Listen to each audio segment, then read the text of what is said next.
concept of acid and base यहाँ पे लिख दिया। अब हमने इसको डिस्कस करना है। तो पहली बात आपने यही याद रखनी है,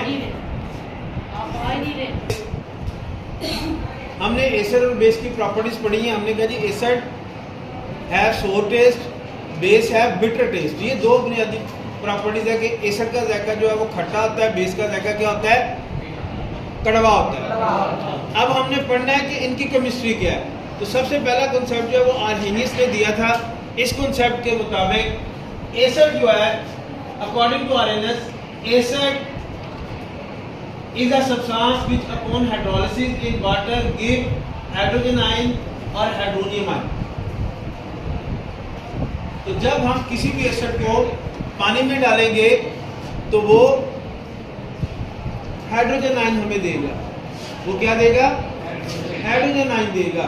यानी कि एसिड ऐसी चीज होनी चाहिए जिसके अंदर हाइड्रोजन आयन लाजमी मौजूद हो। ठीक है, आप जैसे ही इसको डालेंगे तो ये वाटर है, वाटर इस चीज को जाहिर कर रहा है कि हमने एसिड को पानी में डाला है और इसके क्या बन गए, हाइड्रोजन आयन बन गए और क्लोरीन आयन बन गए। Number 1। Number 2, base is the substance which give hydroxyl ion when dissociate in water. जब हम बेस को, जैसे सोडियम हाइड्रोक्साइड है, इसको पानी में डालेंगे तो सोडियम बनेगा और हाइड्रोक्सिल आयन बनेंगे।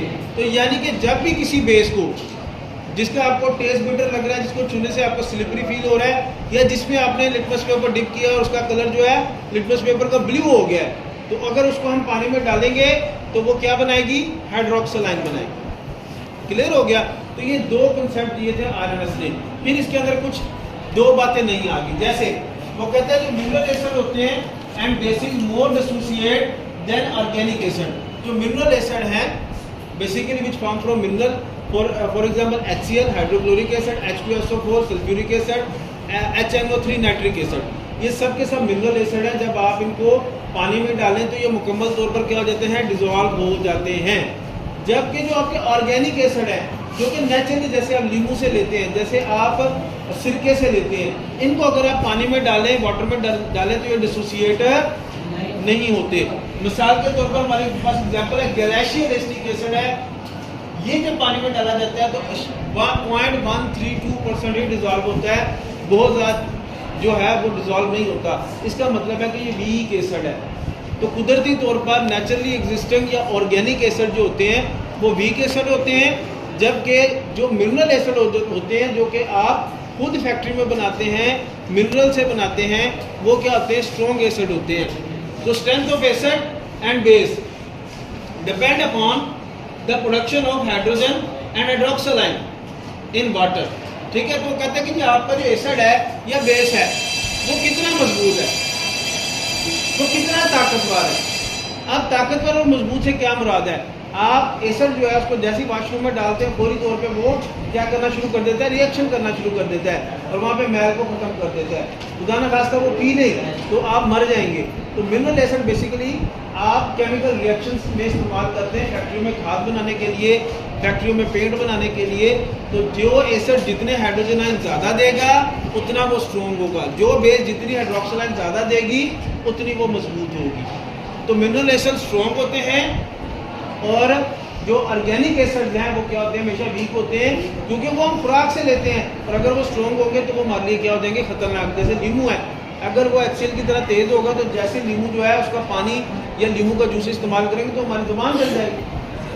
तो कुदरती तौर पर पाए जाने वाले तमाम एसिड जो हैं वो वीक होते हैं, वो बहुत ज़्यादा तेज नहीं है। उसके बाद है लिमिटेशन ऑफ आर्हेनियस कॉन्सेप्ट।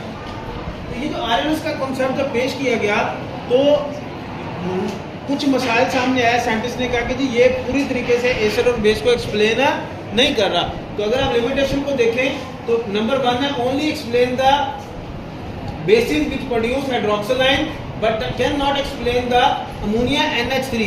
अब अमोनिया को अगर आप पानी में हल कर दें तो ये क्या करती है, हाइड्रोक्सिल आयन पैदा नहीं करती। अगर आप सोडियम कार्बोनेट को पानी में हल कर दें तो ये हाइड्रोक्सिल आयन पैदा नहीं करती। लेकिन लिटमस पेपर डिप करें, रेड कलर का लिटमस पेपर फौरी तौर पर ब्लू हो जाता है। इसका मतलब ये है कि ammonia, sodium carbonate, potassium carbonate base हैं, लेकिन आर्हेनियस उनको एक्सप्लेन नहीं कर सका। फिर only explain the reaction in aqueous media. तो जो चीज़ पानी में हल होगी सिर्फ वो आरएनएस की एसिड बेस होगी। अगर कोई चीज़ पानी में हल नहीं होती, मिसाल के तौर पर अमोनिया गैस है, ये तो गैस है,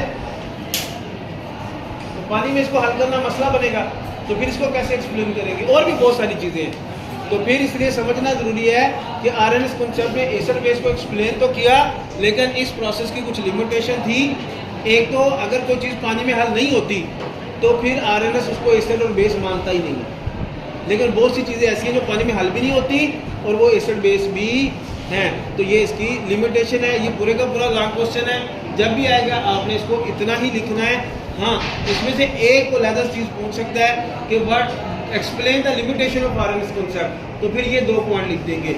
अगर वो पूछे define the acid and base according to Arrhenius, तो फिर ये 2 पॉइंट लिख देंगे। लेकिन अगर लॉन्ग क्वेश्चन पूछेगा तो फिर आपने सारा लिखना है। समझ आ गई?